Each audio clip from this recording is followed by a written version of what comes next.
You are with Colonel Dhanveer Singh on India's geopolitics, defense, strategy, and the neighborhood. Joe Biden अब नए राष्ट्रपति होंगे और Joe Biden के आने से दुनिया के अंदर एक कुछ स्टेबिलिटी सा माहौल आने की उम्मीद है। जैसा कि हमने देखा ट्रंप के दौरान किस तरीके से बहुत भारी और बड़े पैमाने पर डिसरप्शंस आए दुनिया के अंदर, और हमने देखा कि America as a geo strategic policeman वो एक ट्रांजैक्शनल पावर रह गया था। वो super power basically transactional power में तब्दील हो गई थी, यानी कि वो नफा नुकसान जो है उस पर ज्यादा फोकस था अमेरिकन पॉलिसी का, द ट्रंप पॉलिसी। उससे काफी डिस्टरबेंस आया। सबसे पहला जो डिसरप्शन उन्होंने किया वो नेटो को कमजोर करने का किया। नेटो को कमजोर करने से टर्की एर्डोगान के नीचे उसको थोड़ा सा शय मिली और उसने नेटो के मेंबर्स को नाराज करना शुरू कर दिया, खास तौर से ग्रीस को और फ्रांस को। साथ ही टर्की की एक तरफ रशिया के साथ में नजदीकियां बढ़ने लगी। S-400 नाम का एयर डिफेंस सिस्टम टर्की ने रशिया से खरीदा। अमेरिका ने आपत्ति भी जताई, लेकिन उस आपत्ति को नजरअंदाज करते हुए उसके डील के ऊपर वो आगे गया और अमेरिका ने भी फिर ज्यादा उस पर कोई ध्यान नहीं दिया। इसी के साथ टर्की को और शय मिली और उसने मिडिल ईस्ट के अंदर भी अपना जो गेम है वो अप कर दिया। उसका लीबिया के अंदर गेम, सीरिया के अंदर गेम और कैस्पियन सागर के वेस्टर्न साइड में अजरबैजान और आर्मीनिया के युद्ध में सक्रिय भाग लिया एक तरीके से टर्की ने। तो टर्की एक मेजर इशू है जो बाइडेन के आने से थोड़ा सा ठंडा होगा। और जैसे ही जो बाइडेन इलेक्ट हुए हैं तब से देखने में आया है कि टर्की की जो एटीट्यूड है और जो टर्की का जो so called body language towards NATO है, that has changed and Turkey is appearing to be more accommodative towards NATO. अब इधर आते हैं मिडिल ईस्ट के अंदर कि जो बाइडेन के आने से मिडिल ईस्ट के अंदर कुछ थोड़ी खलबली सी मच गई है। जैसा हम जानते हैं कि ट्रंप ने ईरान अमेरिकन जो न्यूक्लियर डील थी, जो अग्रीमेंट था न्यूक्लियर, उसको मानने से इनकार कर दिया। वो actually he walked out of that agreement और एज अ रिजल्ट ईरान जो है वो अलग थलग सा पड़ा और जो सुन्नी वर्ल्ड है सऊदी अरेबिया के नीचे, उसकी पकड़ मुस्लिम ममालिकों पर और मजबूत हो गई। वहां क्योंकि ईरान थोड़ा अलग थलग पड़ा तो ईरान पाकिस्तान के नजदीक आया और टर्की, ईरान, पाकिस्तान और मलेशिया ने मिलकर एक नया ध्रुव या new pole they try to create within the Islamic world and which was not liked by Saudi Arabia dominated Sunni environment in the Middle East. अब जो बाइडेन आ गए हैं, जो बाइडेन ने हिंट किया है कि वो वापस उस न्यूक्लियर अग्रीमेंट के ऊपर जाएंगे और ऐसा होने पर समहाउ सऊदी अरेबिया थोड़ा सा अपने आप को थ्रेटन फील करता है। उसके लिए आपको मिडिल ईस्ट की पॉलिटिक्स के अंदर जाना पड़ेगा, जिसके अंदर सुन्नी और शिया में एक बहुत बड़ा डिवीजन है। शियाओं की रहनुमाई जो है ईरान करता है और शिया क्रेसेंट जो है जो ईरान, सीरिया, इराक और लेबनान और मेडिटेरेनियन तक जाता है।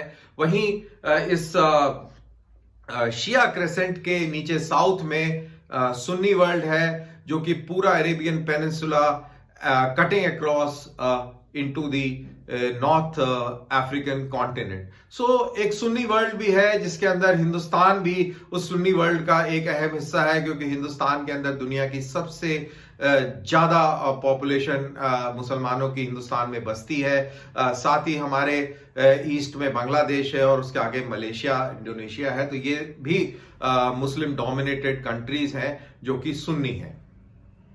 तो अब क्योंकि जो बाइडेन आ गए हैं और आने वाले हैं और उन्होंने रुख क्लियर कर दिया है कि वो ईरान के साथ में दोबारा से न्यूक्लियर एग्रीमेंट में शामिल होंगे, तो उससे सऊदी अरेबिया में घबराहट पैदा हो गई। और उसी घबराहट के चलते अभी हमने देखा कि पिछले दिनों सऊदी अरेबिया के जो प्रिंस हैं वली अहद है, उन्होंने इजराइल के प्राइम मिनिस्टर से बातचीत करी, खुफिया बातचीत करी, लेकिन वो पूरी जग जाहिर है, सबको पता लग गया है कि वो एक मीटिंग हुई दोनों मुल्कों के बीच में। तो बेसिकली सऊदी अरेबिया भी अपनी जमीन तलाश रहा है और उसको लग रहा है कि जो अभी तक जानी दुश्मन था इजराइल, जो पॉलिटिकल इस्लाम के चलते जो एक इजराइल को एक टारगेट बनाया हुआ था और पैलेस्टीन का जो कॉज जिसको हाथ में उठाया हुआ था उसको लेते, वो उन्होंने शायद बैक बर्नर पे रख दिया है और इजराइल के साथ दोस्ती बढ़ाई जा रही है, क्योंकि इजराइल के पास टेक्नोलॉजी है, इजराइल के पास में फौजी साजो सामान है, इजराइल के पास में काबिलियत है, और ऐसा काबिल मुल्क जो खुद भी ईरान से काफी परेशान है।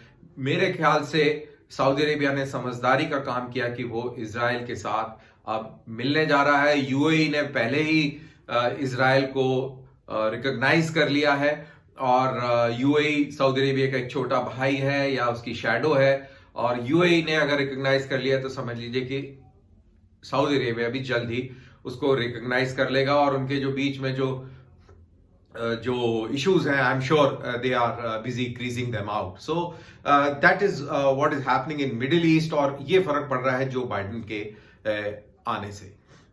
उधर ही पाकिस्तान जो है इस पूरी ईरान और सऊदी अरेबिया की कश्मकश में थोड़ा सा अलग थलग पड़ा हुआ है। इस समय उसको समझ नहीं आ रहा है कि मैं क्या करूं, टर्की के पास जाऊं या सऊदी अरेबिया के पास जाऊं। और पाकिस्तान को ये बहुत बड़ी गलत फहमी थी कि उसके पास में न्यूक्लियर बम है, तो वो एक बहुत इंपॉर्टेंट फैक्टर है मिडिल ईस्ट में, और वो न्यूक्लियर बॉम्ब को इस्लामिक बॉम्ब भी कहता है। तो वो जो है उसकी गलत फहमी शायद अब पूरी तरह से दूर हो गई है, क्योंकि पाकिस्तान की बात करें तो ना खुदा मिला ना बिसाले सनम, और अगर अपनी लोकल भाषा में बोले तो धोबी का कुत्ता, ना घर का ना घाट का, ना वो टर्की का हुआ और ना वो सऊदी अरेबिया का हुआ।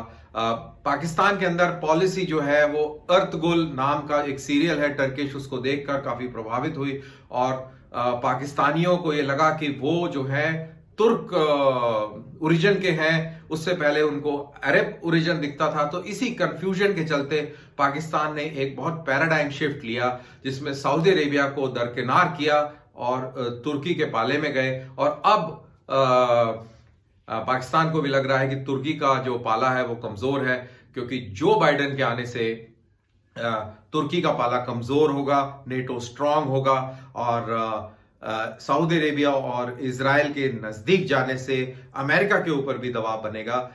चाहे वो ईरान के साथ में न्यूक्लियर एग्रीमेंट के ऊपर दोबारा से सहमत हो जाए, लेकिन जो बाइडेन को ये दिमाग में रखना पड़ेगा कि अब मिडिल ईस्ट के अंदर जो दरार थी वो किसी तरह भरती नजर आ रही है, और पूरा Arab world that includes Jewish state of Israel ये इकट्ठे हो गए हैं और ईरान के खिलाफ लामबंद है। तो अमेरिका भी अपने इंटरेस्ट को हर्ट नहीं करेगा और बैलेंसिंग गेम खेलेगा।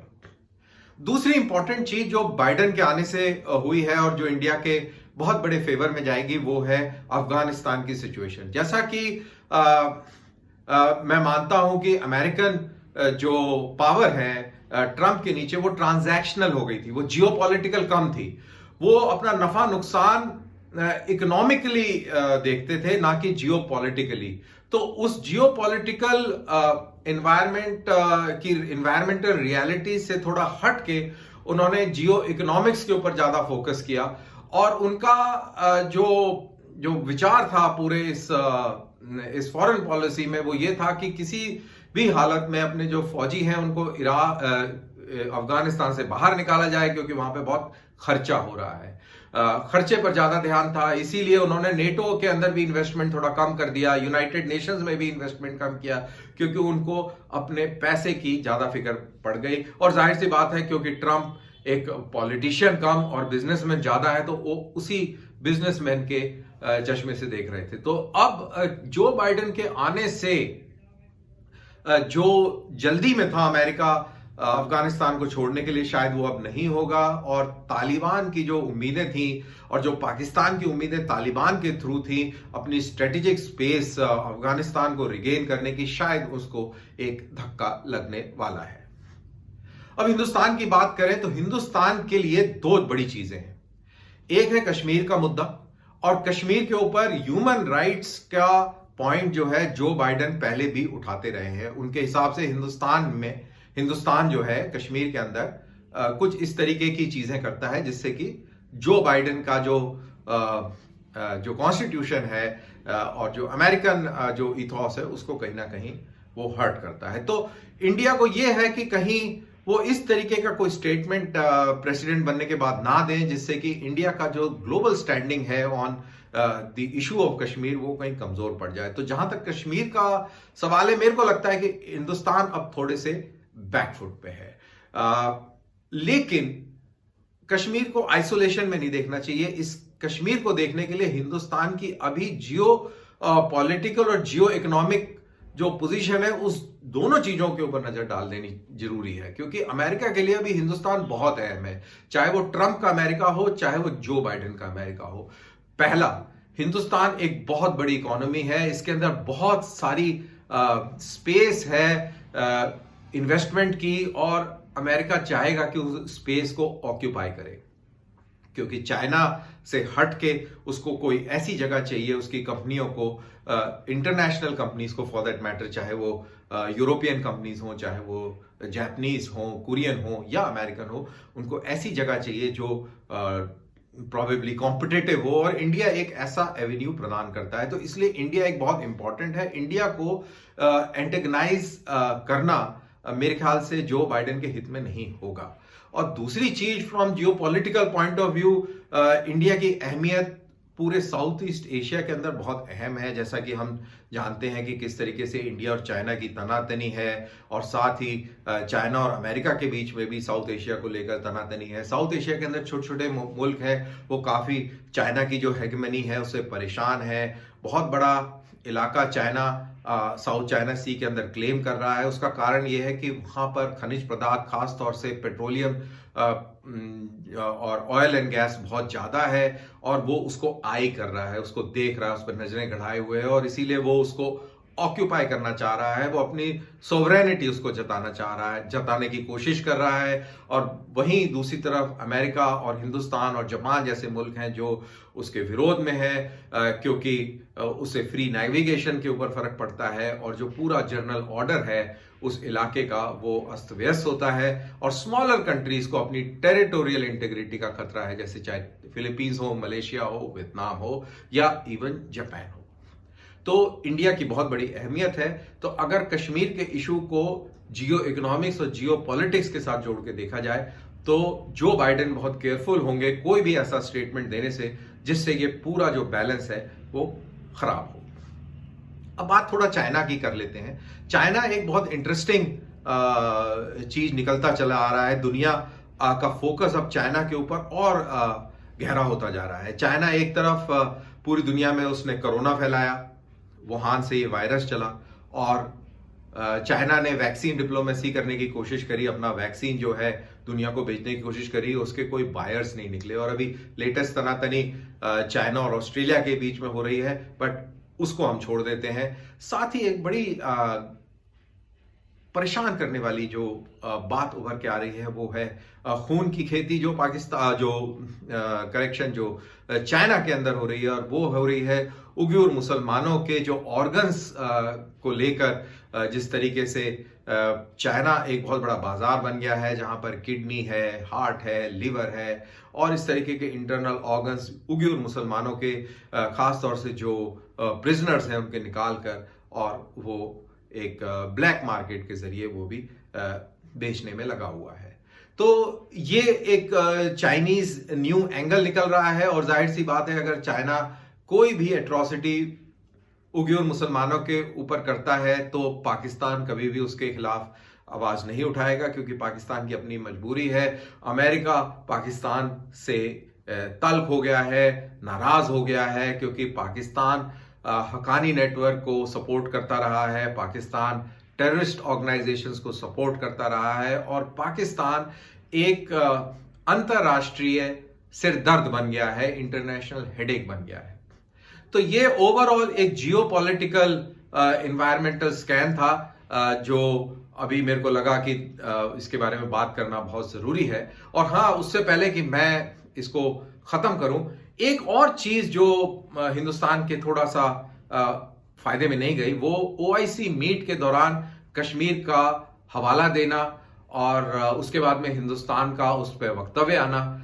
और इस बार जो हिंदुस्तान का वक्तव्य आया है वो बिल्कुल मुख्तलिफ है। उसने बड़े क्लियरली हिंदुस्तान ने पाकिस्तान को हिंट करते हुए बोला है कि ओआईसी को अपना स्टैंड को रिव्यू करना पड़ेगा और किसी एक मुल्क दैट इज पाकिस्तान उसके बातों में आकर इस तरीके की कोई स्टेटमेंट नहीं देना चाहिए जिससे कि रिलेशन खराब हो। और मोस्ट इंपॉर्टेंटली जो ज्यादा से ज्यादा और इनफैक्ट तकरीबन सारे के सारे जो ओआईसी के जो मेंबरान हैं, जो मुल्क हैं, उनके ताल्लुकात, निजी ताल्लुकात हिंदुस्तान के साथ 1-on-1 बहुत अच्छे हैं। तो उसके चलते ये जो है हिंदुस्तान को खुशगवार नहीं गुजरा है, जाहिर सी बात है। और अब अपने आप को और रेलेवेंस में लाने के लिए हिंदुस्तान को क्या करना चाहिए, उसका मंत्र क्या होना चाहिए? मेरे ख्याल से मंत्र भारत सरकार ने अच्छी तरह दे दिया है। वो है आत्मनिर्भरता और इकोनॉमिक डेवलपमेंट, सबका साथ सबका विकास, that is totality of the society, that is very important. जो हमने सीए के दौरान में मुसलमानों को थोड़ा सा अलग थलग देखा और जिस तरीके से हमारा ये जो मीडिया है, इमेच्योर मीडिया है, जिस तरीके से वो मुसलमानों को टारगेट करता है और उनको सोसाइटी से अलग करने की कोशिश करता है। और अब रिसेंटली हमने फार्मर प्रोटेस्ट में भी देखा कि किस तरीके से सिखों को भी एलिनेट करने की कोशिश करी और जबरदस्ती एक खालिस्तान का टैग लगाने की कोशिश करी, based on a few stupid comments made by some Sikhs who were motivated, probably supported by Canadians, and आपने देखा कि कनाडिया के प्राइम मिनिस्टर भी उस पूरे खेल में कूद पड़े। तो इंडिया का मंत्र सबका साथ सबका विकास होना चाहिए, high economic growth and exponential growth in the strength of the military power.